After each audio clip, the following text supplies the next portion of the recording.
Hi, and welcome. Thank you for the opportunity. So I want to talk today about the benefits of microfluidic cell processing and how it can dramatically improve the starting material for autologous therapies, and also for allogeneic starting material as well. In a nutshell, it's better. So obviously, we're pre-commercial. We're going to be launching our system. You can see it outside at the first quarter of next year. But what is the mission of Curate Biosciences? Well, our mission is really to improve the starting material, to solve the fundamental garbage in, garbage out problem, if you will. The reality is today is not everyone can get treated. There are patients, various places around the world, where you cannot even get treatment in time. They cannot make dose in time. They are unable to live long enough to receive the treatments. There are evidence out there now with studies from Novartis and other people where the time in culture, the manufacturing cycle, is delimiting the efficacy of a drug. So if you can solve the problem of time and the quality of the starting material, you should end up with a better place for a better therapy. So the problems really, whoa, this is going on. The problems really are going on from its variability, its cost, its also durability, and its access. But the root cause of these is really the cell loss and the cell quality, and also the quality of your construct itself. But if we solve this problem, then the success, this is going on its own, should have a shorter process and a better product. So our vision then is to have improved outcomes and a shorter, more decentralized process. So what should the ideal cell and gene therapy process look like? It should allow us to recover the maximum number of T cells that are possible in the patient sample. On the left-hand side, what you have is a study done by the NIH in 2017, I think it was. But the green line represents 10 doses of Kymriah as a benchmark. So people start out with the right number of cells, but the process is sufficiently flawed that we're losing all the cells in the way. And so as a result, we have to expand them, shorten the telomeres up to make the engineering process work and deliver dose. So the ideal should recover all target cells. It should have a highly efficient washing process. It should allow them to concentrate. It shouldn't perturb the cells, shouldn't activate them adversely, shouldn't differentiate them. It should have an expression or expansion possibility that allows them to grow if you need them to grow, to get the successful dose equivalency in a short amount of time. And if you do that quickly, then you should have functionally dose made sooner, and it should have a better quality. So what's the current reality? Current reality, this is, again, a study from the NIH, where they looked at 6 studies in retrospect, and they looked at various methodologies, whether it's a bead-based selection or a non-bead-based selection, to get the starting material. And on the left side of the middle panel there, you see fresh process samples. You can see it's around 60-something% efficient on a good day, but it can be as low as 30% efficient by the time we look at the cells recovered. And the distribution of that is significant. If you look on the right-hand side of that multicolor panel, you have what happens when you freeze a sample. The recoveries drop on average, and the distribution, the variance goes up. So we're starting out, if we're using cold chain logistics, from an inherently bad position when we're processing a sample that's being manipulated after it's been frozen and then thawed, because all the biological milieu that's still present during the processing steps and the complications around recovery with all the existing technologies are driving cell loss. And so you can see as little as now 20% recovery for a starting material. So what if you could start here? So this is, in a nutshell, what the benefits of microfluidic processing can do. We can start at the beginning. And so the machine outside will show you, we can process using microfluidics, using a closed system, an entire leukopak with about 10 minutes of hands-on time in under an hour. So that's 40 billion cells an hour processing rate for those people who are counting. It's a 90% efficient system, but the core technology behind that is actually operating at 96.5% efficient. The wash efficiency is about just 3.5 logs, depending on what an analytical metric we use. And the recovery and the white cell removal is unsurpassed. How it works, as you see this little video cartoon here of a system, is what we do is we have a series of multi-parallel arrays which have a lot of microposts. We have about 3 million microposts, 10 by 20 microns by 50 microns deep, all sandwiched in this single-use consumable. We set up laminar flows where we pass red cells and the apheresis undiluted through the product, and large cells migrate, as you can see, down these channels towards the central channel. And we do this in a massively parallel way. So the leukocytes roll straight through, the red cells roll through on their short axis, and the platelets go straight through. So the net result is exceptionally clean leukocyte preparation, as you can see from the pictures there. The white cells are truly white. There's no pink tinge to them at all to speak of. Platelets are essentially devoid, and there's no red cells left over. And we do this, of course, without pelleting the cells. So this is fundamentally a good starting point. The left panel here is the array efficiency, 96.5%. So it's this processing efficiency. We dropped our recoveries down to about 90%. This is all because samples come in, and most of our data is at 24 hours with ambient storage and shipping. So we lose about 10% on average to the shipping process. The actual array itself is processing around 96.5% efficiency. So that drives really consistent and robust performance across both cell selection as well as concentration of leukocytes. And as you can see, the plots there I have the recovery, depletion, viability. Those groups on the left and the right side, irrespective of the mode of operation, are statistically identical. So we don't have any negative impacts associated with an extra processing or concentrating step. We get rid of the pre-processing filtration that most people are doing, integrate that into a single workflow, and drive to a very robust solution that gives really robust performance across all modes of operation with exceptional recovery. And the recovery of this is, compared to here we're using manual FICOL because that's what everyone has benchmarked against.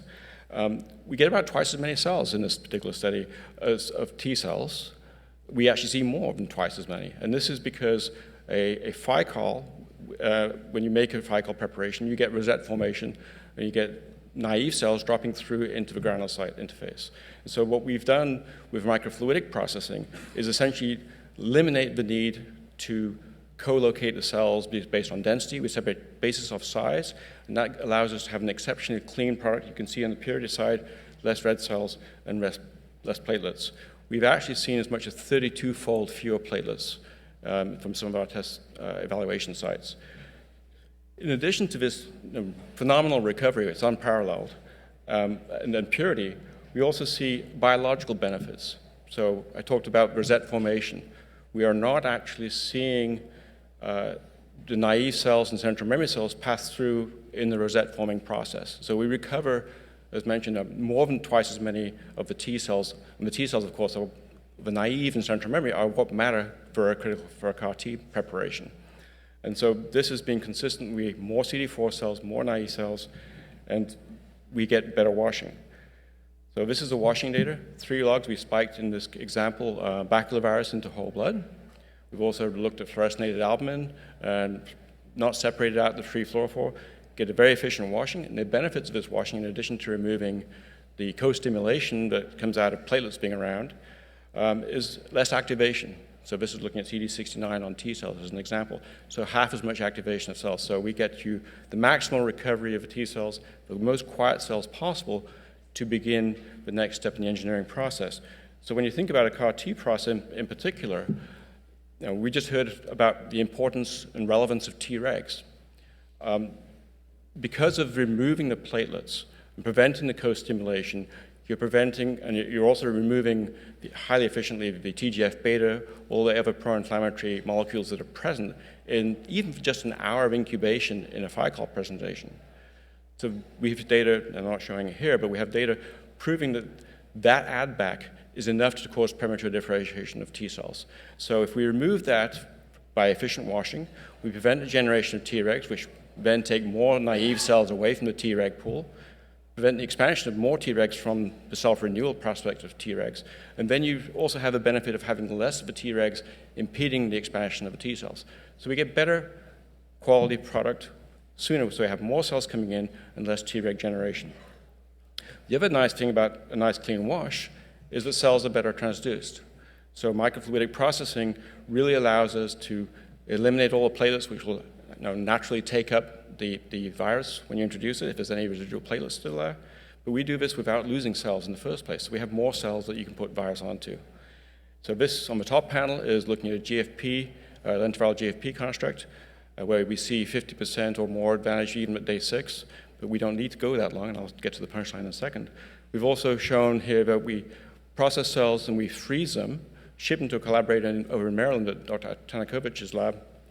He makes CAR-Ts, freeze them, thaw them, and then assess the functional capacity and expansion, and we see nice central memory cells being developed, as you'd expect and as you'd hope. This is just gated on lymphocytes on the far right panel. These cells do expand as you'd hope to see them. So on the left panel, this is an N of 20. We're looking at our internal studies, comparing how well we expand from a total recovery basis as compared to how many cells we get from the Curate processing.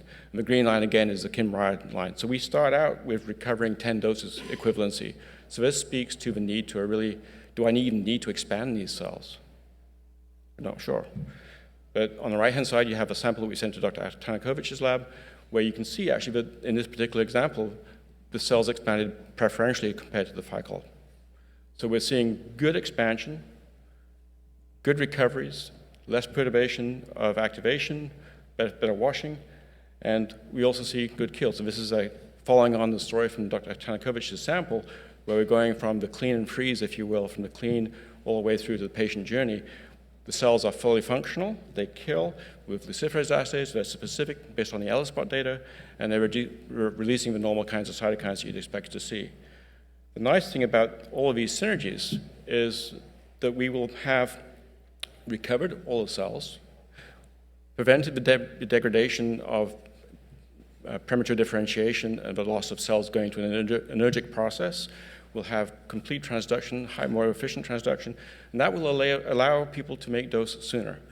The data we have internally on normal donors says it's at least 3 or 4 days shorter. So this is where we get to how we can improve the process. It's really about improving the quality of the starting material with all the existing technologies that are out there that will really allow people to drive a better solution. So if you get the cells, you keep them in good shape, then you get to a better outcome. And I think everyone in the room has talked at some point about how good quality starting material really impacts all things downstream. Well, it's true, and this is what we're experiencing and seeing in all our data.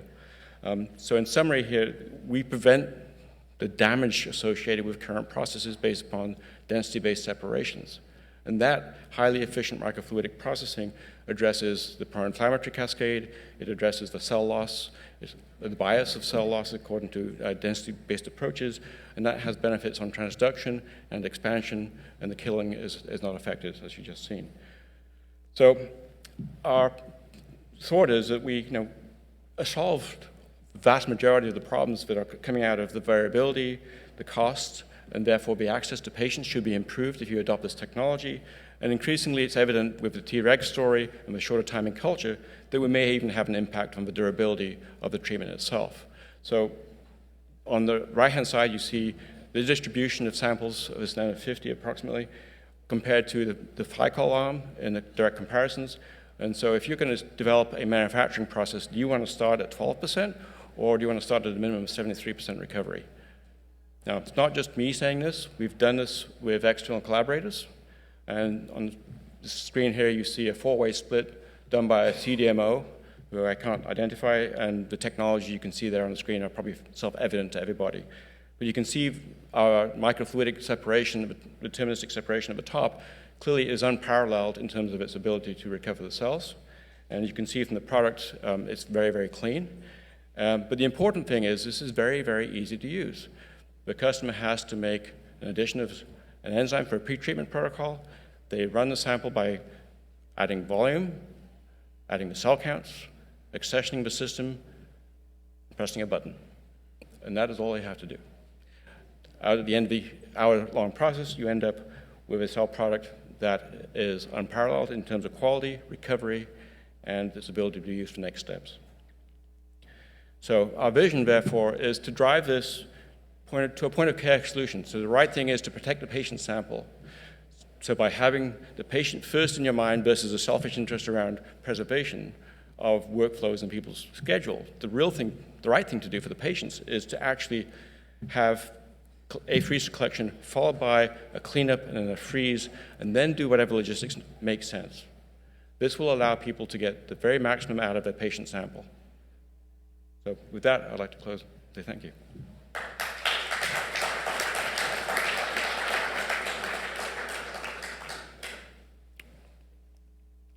Any questions?